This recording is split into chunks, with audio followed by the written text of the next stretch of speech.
വിശുദ്ധ റമദാനിന്റെ 25ാമത്തെ രാവാണ്. ലൈലത്തുൽ ഖദർ പ്രതീക്ഷിക്കുന്ന ആളുകൾക്ക് ഏറെ സാധ്യതയുള്ള ഒരു രാത്രി കൂടിയാണ്. കഴിഞ്ഞു പോയിട്ടുണ്ടോ നമുക്കറിയില്ല, വരാനിരിക്കുന്നോന്നും അറിയില്ല. എന്നിരുന്നാലും 25ാം രാവ് ലൈലത്തുൽ ഖദറിനെ വളരെ പ്രതീക്ഷിക്കാവുന്ന ഒരു രാത്രിയാണ്. കാരണം ഈ 25 എന്നുള്ളത് അതിന് മുമ്പും 2 ഒറ്റയായ രാവുകളുണ്ട്, ശേഷവും 2 ഒറ്റയായ രാവുകൾ, 21, 23, 27, 29. ഇത് രണ്ടിന്റെ ഇടയിൽ വരുന്നൊരു സംഖ്യയാണ് 25 എന്ന് പറയുന്നത്. ഇടയിൽ വരുന്ന സംഖ്യകൾക്കും ഇടയിൽ വരുന്ന കാര്യങ്ങൾക്കും അല്ലാഹുവിന്റെ പ്രത്യേക പരിഗണനയുണ്ട്. ഖൈറുൽ ഉമൂരി ഔസാത്തുഹാ, ഏത് കാര്യത്തിലും നല്ലത് അതിന്റെ നടുവായിരിക്കും എന്നാണ് ഇമാം ഹസനുൽ ബസ്രി റഹിമഹുല്ലാഹ് പറഞ്ഞത്. ഇത് ഹദീസായിട്ട് പറയപ്പെടാറുണ്ടെങ്കിൽ സത്യത്തിൽ അത് ഹസനുൽ ബസ്രി റഹിമഹുല്ലാഹയുടെ ഒരു വാക്കാണ്. ഹസനുൽ ബസ്രി എന്നുള്ളത് താബിഈങ്ങളുടെ നേതാവാണ്, സഹാബിയല്ല. 2 നേതാക്കളാണ് താബിഈങ്ങളിലുള്ളത്. ഒന്ന് ഹസനുൽ ബസ്രിയാണ്, അദ്ദേഹം ഇൽമിന്റെ വിഷയത്തിലുള്ള താബിഈങ്ങളുടെ നേതാവാണ്. വൈസുൽ കർണിയാണ് മറ്റൊരു നേതാവ്, അദ്ദേഹം തസവുഫിന്റെ വിഷയത്തിൽ താബിഈങ്ങളുടെ നേതാവ്. ഹസനുൽ ബസ്രിയാണ് പറഞ്ഞത് ഏതിന്റെയും നടുവിൽ വരുന്നതാണ് നല്ലത്. അദ്ദേഹത്തോട് ചോദിച്ചെന്താ നിങ്ങൾ അങ്ങനെ പറയാൻ കാരണം, അതിനെന്താണ് ഖുർആനിൽ തെളിവ്? അപ്പൊ അദ്ദേഹം പറഞ്ഞു, ഖുർആനിൽ പലയിടത്തും അല്ലാഹു തആല അക്കാര്യം എടുത്തു പറയുന്നുണ്ട്. നടുവിൽ വരുന്നതിനെ കുറിച്ച് അല്ലാഹു എടുത്തു പറയുന്നു. സൂറത്തുൽ ബഖറയിൽ ബനൂ ഇസ്രായേലിനോട് പശുവിനെ അറക്കാൻ പറഞ്ഞെടുത്ത് ലാ ഫാരിദുൻ വലാ ബിക്റുൻ അവാനും ബൈന ദാലിക എന്നൊരു പ്രയോഗം ഹസനുൽ ബസ്രി പറയുന്നു. ഏത് പശുവിനെയാണ് അറക്കേണ്ടത് ചോദിച്ചപ്പോൾ മൂസാ നബി കൊടുത്ത അല്ലാഹു മൂസാ നബി മുഖേന കൊടുത്ത വിശദീകരണം തീരെ പ്രായം കുറഞ്ഞതുമല്ല വലിയ പ്രായം കൂടിയതുമല്ല, ഒരിടയ്ക്കുള്ള പശുവിനെ ഇറക്കാനൊക്കെ. അതേപോലെ തന്നെ സമ്പത്ത് ചെലവഴിക്കുന്ന വിഷയം പറഞ്ഞെടുത്തു. വല്ലദീന ഇദാ അൻഫഖൂ ലം യുസ്രിഫൂ വലം യഖ്തുറൂ, ചെലവഴിക്കുമ്പോൾ ധാരാളമായി ചെലവഴിക്കുകയുമില്ല, പിശുക്കുകയില്ല, അതിന്റെ ഇടയിലുള്ള ഒരു മിത ചെലവാണ്. സൂറത്ത് ഇസ്രായേലും അല്ലാഹു കാര്യം പറയുന്നു. അപ്പൊ ഇങ്ങനെ ഇടയിലുള്ളതാണ് പഠിച്ചുകൊണ്ട് കൂടുതൽ താല്പര്യമെന്ന് ഈ വാക്കുകൾ ഈ ആയത്തിൽ ഉദ്ധരിച്ചുകൊണ്ട് ഹസനുൽ ബസ്രി റഹിമഹുല്ലാഹ് സൂചിപ്പിക്കുന്നു. തന്നെയല്ല സലാത്തുൽ വുസ്താ എന്ന പേരിൽ നിസ്കാരമുണ്ട്. ഈ 5 നേരത്തെ നമ്മുടെ ഫർദ് നമസ്കാരങ്ങളിൽ ഒരു നമസ്കാരത്തെ കുറിച്ച് പ്രവാചകൻ വിശദീകരിച്ചത്, ഖുർആനും പറഞ്ഞത് ഹാഫിദു അല സലവാത്തി വസ്സലാത്തുൽ വുസ്താ വഖൂമൂ ലില്ലാഹി ഖാനിതീൻ. നിങ്ങൾ എല്ലാ നമസ്കാരത്തിലും ശ്രദ്ധാലുക്കളായിരിക്കണം, പ്രത്യേകിച്ച് സലാത്തുൽ വുസ്താ. എല്ലാ നിസ്കാരവും ശ്രദ്ധയോടെ നിസ്കരിക്കണം, പ്രത്യേകിച്ച് സലാത്തുൽ വുസ്താ. ഈ 5 നേരത്തെ നിസ്കാരത്തിലൊരു നിസ്കാരം സലാത്തുൽ വുസ്തയാണ്, എന്ന് പറഞ്ഞാൽ മധ്യമായ നടുവിലുള്ള നിസ്കാരം. അത് പ്രത്യേകം എടുത്തു പറയുന്നു. അപ്പൊ ഏതാണ് ഈ സലാത്തുൽ വുസ്താ? അതിനെ സംബന്ധിച്ച് ഏറ്റവും പ്രബലമായ അഭിപ്രായം അസ്ർ നമസ്കാരമാണ് എന്നുള്ളതാണ്. അസ്ർ നമസ്കാരമാണ് സലാത്തുൽ വുസ്താ. കാരണം അത് പകലിലുള്ള 2 നമസ്കാരങ്ങൾ, സുബഹിയുടെയും ദുഹറിന്റെയും, രാത്രിയിലുള്ള 2 നമസ്കാരം, മഗ്രിബ് ഇശാ.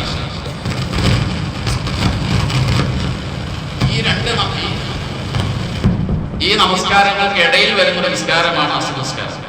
അപ്പൊ ഇടയിൽ വരുന്ന നിസ്കാരം എന്ന നിലയ്ക്ക് സലാത്തുൽ വുസ്താ അസ്ർ നമസ്കാരമാണെന്നും അസ്ർ നമസ്കാരം വളരെ ശ്രദ്ധിക്കേണ്ടതാണെന്നും ഏറെ പ്രാധാന്യമുണ്ടെന്നൊക്കെ റസൂൽ സ്വല്ലല്ലാഹു അലൈഹി വസല്ലം പഠിപ്പിച്ചിട്ടുണ്ട്. ഇതെല്ലാം പരിഗണിക്കുമ്പോൾ ഈ 5:25 എന്ന് പറയുന്ന ഈ ഒരു രാവ് ലൈലത്തുൽ ഖദർ ആകാനുള്ള ഏറെ സാധ്യതകളുള്ള ഒരു രാത്രി തന്നെയാണ്. അതുകൊണ്ട് ഈ രാത്രി നമ്മൾ ഒരിക്കലും അശ്രദ്ധമായി കളയരുത്. അല്ലാഹു സുബ്ഹാനഹു വ തആല നമുക്ക് ഇങ്ങനെ ഒരു അവസരം തന്നത് തന്നെ പൂർവികരായ സമുദായങ്ങൾക്ക് അല്ലാഹു തആല വലിയ ആയുസ് കൊടുത്തിട്ടുണ്ട്. നമുക്ക് അല്ലാഹു ചുരുങ്ങിയ ആയുസ് തന്നിട്ടുണ്ട്. നമ്മൾ അവരോട് ആയുസ്സിൽ മത്സരിക്കാൻ പോയാൽ നടക്കില്ല. പൂർവികരിൽ ഒരു മനുഷ്യനെ ആബിദ് എന്ന് പറയണമെങ്കിൽ 1000 കൊല്ലം ഇബാദത്ത് ചെയ്യണം. 1000 കൊല്ലം ഇബാദത്ത് ചെയ്ത ഒരാളെ ആബിദ് എന്ന് പറയുള്ളൂ. അപ്പൊ അവർക്ക് അതിനനുസരിച്ചുള്ള ആയുസ് ഉണ്ടായിരുന്നു. നമുക്കതിന് കഴിയില്ല. അതുകൊണ്ട് അല്ലാഹു സുബ്ഹാനഹു വ തആല നമുക്ക് അവരോട് കിടപിടിക്കാൻ കഴിയുന്ന ഒരു ഇബാദത്ത് അല്ലാഹു നൽകിയിരിക്കുകയാണ്. അതാണ് ലൈലത്തുൽ ഖദർ. 1000 മാസങ്ങളേക്കാൾ പുണ്യം നൽകുന്ന ഒരു രാത്രി അല്ലാഹു നമുക്ക് നൽകിയിരിക്കുകയാണ്. എന്നിട്ട് അല്ലാഹു പറയുന്നുണ്ട്, നിങ്ങൾക്ക് എന്നോടുള്ളതിനേക്കാൾ താല്പര്യം എനിക്ക് നിങ്ങളോടുണ്ട്. നിങ്ങൾ എന്നോടൊരു ചാണെടുത്താൽ ഞാൻ നിങ്ങളോടൊരു മാറെടുക്കും. നിങ്ങൾ എന്നോടൊരു മാറെടുത്താൽ, ഒരു മുഴമെടുത്താൽ ഞാൻ നിങ്ങളോടൊരു മാറെടുക്കും. അങ്ങനെ പ്രത്യേകമായി അള്ളാഹു നിങ്ങൾ എത്ര അടുക്കുന്നു അതിനേക്കാൾ കൂടുതൽ ഞാൻ അടുക്കും എന്ന് അള്ളാഹു നമ്മളെ അറിയിക്കുന്നു. നിങ്ങൾ എന്നിലേക്ക് നടന്നു വന്നാൽ ഞാൻ ഓടി വരും. അപ്പൊ നമ്മൾ അള്ളാഹുലേക്ക് അടുക്കുന്നതിനേക്കാൾ കീഴിലെ അള്ളാഹു നമ്മളിലേക്ക് അടുക്കാൻ തയ്യാറാണ്. അതിനുവേണ്ടിയുള്ള അവസരങ്ങൾ അള്ളാഹുത്തിൽ ഒരുക്കി തരികയാണ്. മലക്കുകൾ ലൈലത്തുൽ ഖദറിന്റെ രാത്രിയിൽ വരുന്നത് തന്നെ ഒരു പ്രധാന ഉദ്ദേശം പറയുന്നത്, നമ്മളെ സൃഷ്ടിക്കാൻ സമയത്ത് സത്യത്തിൽ മലക്കുകൾ അതിന് പടച്ചവരോട് തടസ്സം നിന്നതാണ്. എന്തിനാണ് ഇവരെ സൃഷ്ടിക്കുന്നത്, ഈ കുഴപ്പമുണ്ടാക്കുന്ന ആൾക്കാരെ?